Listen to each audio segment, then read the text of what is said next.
Até para quem se diz cético, como eu, a gente tem que admitir uma coisa. A Bíblia tem cada história cabulosa, cara. Demônios, visões caóticas, criaturas que não deveriam nem existir, história de guerra, traição, sacrifício, tudo num livro que mais de 2 bilhões de pessoas consideram a palavra de Deus. Se você acredita, ótimo. Se não acredita, assim como eu, tudo bem também. Você pode levar como uma das maiores coleções de contos de histórias da humanidade, ou talvez algo muito maior e mais bizarro do que qualquer um de nós conseguiria entender. O que eu sei é que quando você vai fundo nos textos, de verdade, você entende por que esse livro nunca saiu de moda. Não é por causa das partes bonitas, e hoje nós vamos falar dos livros mais sombrios da Bíblia, sempre trazendo a história do jeito que elas foram escritas, e depois as perguntas que elas levantam, e você tira suas próprias conclusões. Livro 1. Gênesis. Em um determinado momento da humanidade, segundo a Bíblia, Deus olhou para o mundo que ele mesmo havia criado e percebeu que não tinha mais jeito. As pessoas tinham se perdido completamente. Eram escravas dos próprios desejos, da própria violência, da própria crueldade.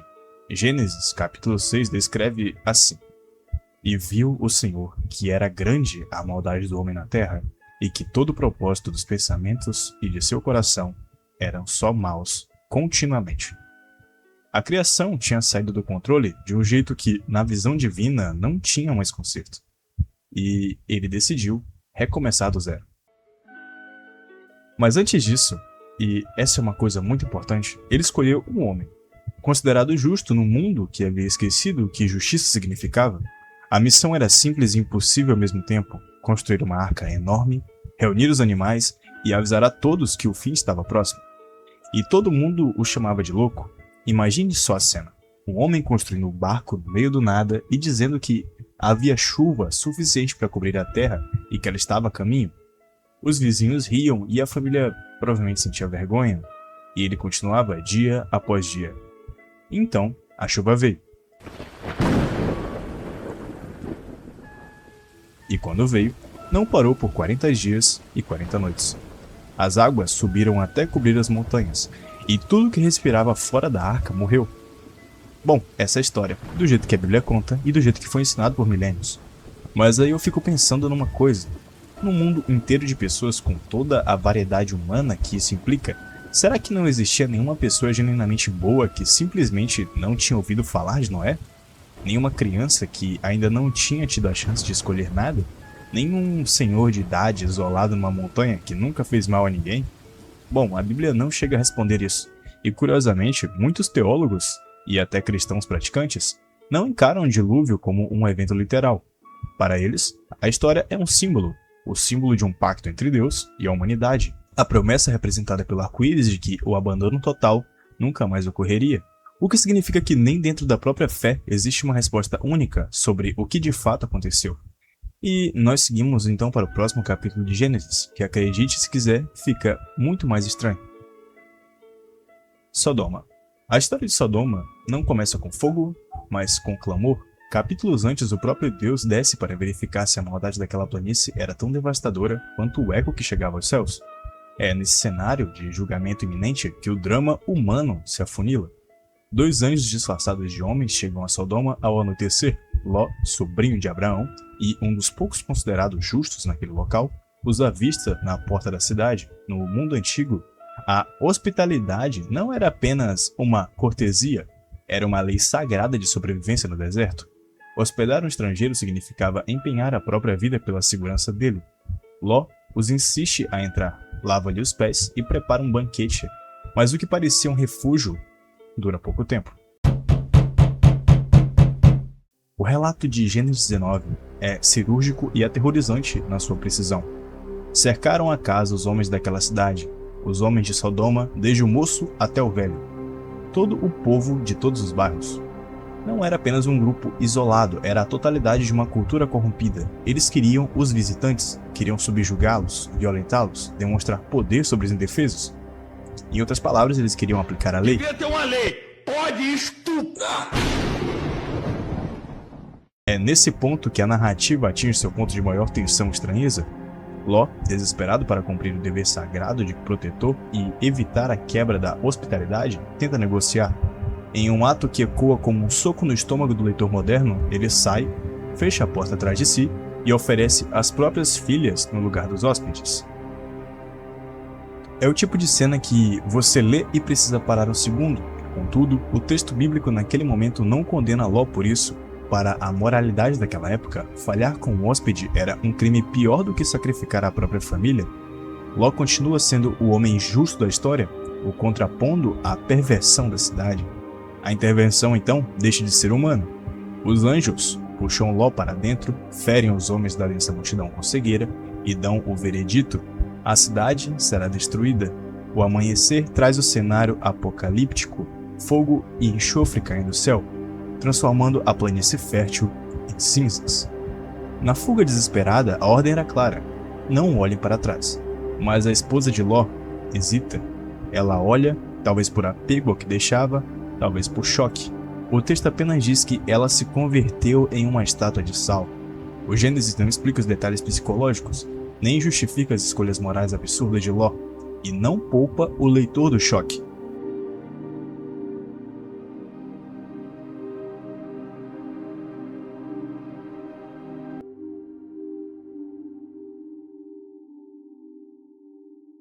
Existe uma pergunta que a humanidade faz desde sempre e que nenhuma religião, nenhuma filosofia e nenhuma ciência conseguiu responder de forma satisfatória. Por que pessoas boas sofrem? O livro de Jó foi escrito exatamente sobre essa premissa, e a resposta que ele dá é desconfortável de um jeito que não esperamos. Jó era um homem íntegro, e o próprio texto, logo no primeiro capítulo, o descreve assim: era esse homem íntegro e reto, temente a Deus, e que se desviava do mal. Ele tinha uma família, saúde, prosperidade, e era, por qualquer critério, um homem abençoado. E então, num plano espiritual completamente fora do alcance de Jó, acontece algo perturbador. Satanás se apresenta diante de Deus, e Deus pergunta: você reparou no meu servo Jó? Não tem outro igual na terra. E Satanás responde com uma pergunta que ecoa no ambiente: acaso teme Jó a Deus em vai? Porventura não cercaste e concebe a ele a sua casa e a tudo quanto tem? Em outras palavras, claro que ele é fiel. Você protegeu ele de tudo, tire a proteção e a gente vê o que sobra. E Deus concorda com o teste. Até então, Jó não sabe de nada disso. Em questão de dias, ele perde o gado, os servos, os filhos e fica coberto de chagas da cabeça aos pés, sentado no chão, raspando a própria pele com um caco de barro. 3 amigos chegam para consolá-lo e ficam sentados com ele em silêncio por 7 dias inteiros, de tão impactados com o que vem. É um dos momentos mais humanos de toda a Bíblia. E aí começa o tal problema. Os amigos têm uma teoria: Jó deve ter pecado. Afinal, Deus é justo, e sofrimento é punição. Então a lógica é muito simples. Jó precisa se arrepender. Jó responde: não, eu não fiz nada, e eu quero uma explicação. No capítulo 23, onde ele está no fundo do poço, ele diz algo que soa quase como um desafio. Quisera eu saber onde poderia achá-lo, para chegar até o seu tribunal. E então Deus aparece numa tempestade, e o que Deus diz não é uma explicação, são mais perguntas. Onde estavas tu quando lancei os fundamentos da terra? Pergunta após pergunta, uma demonstração de escala e de quanto o ser humano não compreende o que está além dele. E Jó, diante disso, se curva sem ter recebido resposta nenhuma. No final, Deus restaura Jó e o devolve tudo, e o dobro. Mas aqui fica a pergunta que o livro planta e não resolve. Os filhos que morreram no início da história não voltaram. Você pode ter 10 filhos novos, mas eles não são os mesmos. E a proposta aconteceu sem o conhecimento ou consentimento do próprio Jó. Para a fé, Jó é sobre confiar mesmo sem entender. E a restauração no final é a prova de que Deus não abandonou quem é fiel. Para quem olha de fora, Jó levanta uma questão que permanece aberta. Se o sofrimento foi um teste que Deus permitiu, o que isso diz sobre a natureza desse Deus? O livro não escolhe lados, e talvez seja por isso que lhe ainda incomoda tanto? Livro 3, 2 Reis. Agora a gente vai falar do episódio que, honestamente, eu acho mais difícil de contextualizar em toda a Bíblia. 2 Reis, capítulo 2. O profeta Eliseu estava chegando à cidade de Betel quando um grupo de jovens saiu ao seu encontro e começaram a zoar dele. A zoação era simples. Sobe, calvo, sobe, calvo. Eliseu se virou, olhou para eles e amaldiçoou os jovens em nome do Senhor. E então saíram de dentro da floresta 2 ursos e despedaçaram 42 deles. 42, por chamarem ele de calvo. A palavra hebraica usada aqui, ne'arim, pode significar tanto crianças quanto jovens adultos. E o contexto importa bastante. Caralho, mano, discípulo Rico. Eliseu havia acabado de suceder Elias, o maior profeta de Israel, num momento de profunda estabilidade espiritual do povo. E questionar Eliseu publicamente, chamar ele de sobe, uma referência provocativa à ascensão de Elias ao céu, era, no contexto daquela cultura, uma rejeição direta da autoridade profética. Era uma declaração pública. Para a fé, o que aconteceu foi uma consequência divina e não uma decisão pessoal. O profeta amaldiçoou e Deus agiu. Para quem olha de fora, independente do contexto, o texto não condena o episódio, não tem uma linha depois de uma reflexão ou lamento. Aconteceu e Eliseu seguiu em frente. Mas 2 Reis tem muito mais do que esse episódio. Eliseu multiplica alimento para uma viúva endividada, ressuscita o filho de uma mulher que o acolheu, cura um general inimigo de lepra, e o texto alterna entre violência extrema e compaixão extrema, às vezes dentro do mesmo capítulo. Se existe um livro da Bíblia que parece ter sido escrito para virar uma série, é Juízes. É o período entre a entrada de Israel na Terra Prometida e o surgimento dos reis, um tempo sem liderança central, onde o povo cai em ciclos que se repetem como um pesadelo lúcido, apostasia, opressão, clamor, resgate, e tudo começa novamente. O próprio livro resume o estado das coisas com uma frase que aparece como refrão. Naqueles dias, não havia rei em Israel, cada um fazia o que parecia reto aos seus próprios olhos. É nesse cenário que aparecem 2 dos personagens mais perturbadores de toda a Bíblia. Jefté era filho de uma prostituta e expulso pelos próprios irmãos por causa da sua origem. Foi parar numa terra isolada onde reuniu um bando de aventureiros e se tornou guerreiro. Quando os inimigos de Israel atacaram, os mesmos anciãos que o expulsaram foram pedir ajuda, e Jefté o aceitou. Antes da batalha, fez uma promessa a Deus: se me entregares os filhos de Amon em minhas mãos, então aquilo que sair das portas da minha casa, ao meu encontro quando eu voltar em paz dos meus filhos de Amon, será do Senhor, e eu o oferecerei em holocausto. E ele venceu, e quando chegou em casa, a primeira coisa que saiu pela porta para recebê-lo foi a filha, a única filha, dançando com pandeiros. Jefté rasgou as vestes. Juízes 11:35 descreve assim: Ah, minha filha, muito me abatestes, e tu mesma és a causa da minha perturbação, pois fiz votos ao Senhor, e não poderei retroceder. E a filha aceita. Ela pede 2 meses para chorar a própria virgindade com as amigas nas montanhas, e depois volta. E o texto diz simplesmente que Jefté cumpriu o voto que havia feito. Esse trecho é debatido por estudiosos há milênios. O Deus de Israel proibia sacrifícios humanos explicitamente. Há várias passagens que condenam essa prática. Então, muitos teólogos argumentam que a filha foi consagrada ao Senhor em celibato perpétuo, não sacrificada. O texto é ambíguo de propósito, mas nessa ambiguidade, nesse caso, é quase mais pesada do que qualquer certeza. Sansão é o herói mais autodestrutivo da Bíblia. Desde antes de nascer foi consagrado a Deus como narizeu, um voto de separação que incluía nunca cortar o cabelo. Em troca, recebeu uma força sobre-humana que não fazia sentido no mundo físico. Ele mata um leão com as próprias mãos e não conta para ninguém. Põe fogo em 300 raposas e as solta no campo dos inimigos. Mata 1000 homens com uma maxila de jumento e carrega as portas de uma cidade inteira nas costas como se fossem palitos. É nesse contexto que Dalila aparece. Os líderes filisteus pagam a ela para descobrir o segredo da força de Sansão. Ela pergunta 3 vezes. 3 vezes e ele mente. Na 4ª, pressionado, ele conta. A sua força vinha do cabelo? Juízes 16:19 diz: Ela o fez dormir sobre seus joelhos e chamou um homem e raspou as 7 tranças da sua cabeça. Sansão acorda sem forças. Os filisteus o capturam, arrancam seus olhos e o jogam numa prisão para moer grão como um animal. A queda é total e foi construída por cada escolha que ele mesmo fez. No final, cego, humilhado, com o cabelo crescendo novamente, Sansão pede a Deus uma última vez. Juízes 16:28 diz: Senhor Deus, lembra-te de mim e fortalece-me. Ele empurra as colunas do templo, o templo desmorona. E Juízes registra que ele matou mais inimigos em sua morte do que em toda a sua vida. Livro 5, Ezequiel. Ezequiel é o lugar onde a Bíblia para de ser uma narrativa e vira outra coisa completamente diferente. Ezequiel era um sacerdote deportado para a Babilônia, junto com parte do povo de Israel exilado, longe de tudo que conhecia. E foi lá, às margens do rio Quebar, que ele teve uma visão que eu desafio qualquer pessoa a ler e não ficar com a cabeça girando. Deixa eu escrever do jeito que o texto descreve.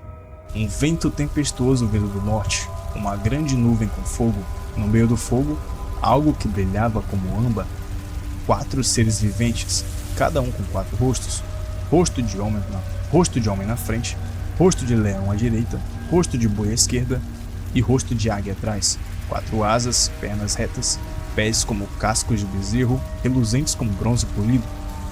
E ao lado de cada ser vivente, uma roda dentro de outra roda. Ezequiel 1:18 diz: Quanto aos seus aros, eram tão altos que causavam terror, e seus aros estavam cheios de olhos em redor dos 4. Quando os seres avançavam, as rodas avançavam. Quando eles se elevavam, as rodas se elevavam. E o espírito dos seres estava nas rodas. Acima deles, um firmamento como cristal acima do firmamento, algo como um tronco de safira, e sobre o trono, uma figura com aparência humana envolta em fogo e luz radiante. E Ezequiel conclui assim: Tal era a aparência da glória do Senhor, e quando eu a vi, caí sobre o meu rosto. Eu não sei o que Ezequiel viu. Ninguém sabe, na verdade. Para a fé, é a tentativa de um ser humano, com linguagem humana, com referências humanas, de descrever algo completamente além da capacidade humana de compreensão. A divindade é tão radicalmente diferente que qualquer descrição vai soar estranha, porque ela é estranha ao nosso mundo. Existe também uma leitura mais analítica. Ezequiel foi deportado, estava em exílio, num estado de trauma e perda profunda. Estados alterados de consciência têm sido documentados em situações de estresse extremo em todas as culturas. Isso não invalida a profundidade espiritual do texto, mas oferece outra lente de observação. E tem uma terceira leitura que circula há décadas, inclusive em ambientes completamente fora do contexto religioso. As rodas dentro das rodas, os seres com múltiplos rostos, a estrutura que sobe e desce com uma propulsão própria. Um estudo da NASA dos anos 70 chegou a analisar esse texto como possível descrição de um objeto físico. Mas tem um momento em Ezequiel que eu acho que é muito mais forte que toda a profecia hebraica, e é com ele que a gente fecha. Deus leva Ezequiel a um vale coberto de ossos humanos, muitos ossos e muitos secos, mortos há tanto tempo que até a umidade já foi embora, e Deus pergunta: Filho do homem, poderão esses ossos ver? E Ezequiel responde: Senhor Deus, só tu sabes. E Deus manda ele profetizar sobre os ossos. Ezequiel faz isso e começa um barulho. Os ossos se movem, se juntam e tendões crescem, carne cobre, pele cobre carne, mas não há espírito. Ezequiel profetiza de novo sobre o vento, sobre o espírito, e o espírito entra e eles ficam de pé, um exército imenso. Para a fé, ressurreição, esperança radical, a morte não é a última palavra. Para quem olha de fora, a metáfora mais poderosa da história sobre um povo que foi destruído, deportado, escravizado, apagado do mapa e que se recusa a aceitar que acabou. No fim das contas, a Bíblia não é esse manual de paz e amor bonitinho que pintam por aí. Ele é um compilado bruto, volátil e violento, onde o milagre e a tragédia andam de mãos dadas sem nenhuma nota de esclarecimento. Portanto, senhores, vai de cada um acreditar se essas histórias têm bons ensinamentos ou não. E o meu trabalho aqui é apenas te mostrar o lado sombrio das coisas. Esse é o vídeo, bonecos e bonecas. Muito obrigado por ter assistido o vídeo até aqui. Eu tenho o sonho de passar a Virgínia Fonseca em inscritos, então se você quer me ajudar, por favor, se inscreve no meu canal, cara. E é isso. Fui! E pros filha da puta que quer jogar minha cabeça pros porcos, aí, tenta a sorte, mano. Eu acredito na palavra de um homem de pele escura, de cabelo crespo, que andava entre mendigos e leprosos, pregando a igualdade. O homem chamado Jesus, só ele sabe a minha hora. Aí ladrão, tô saindo fora. Paz.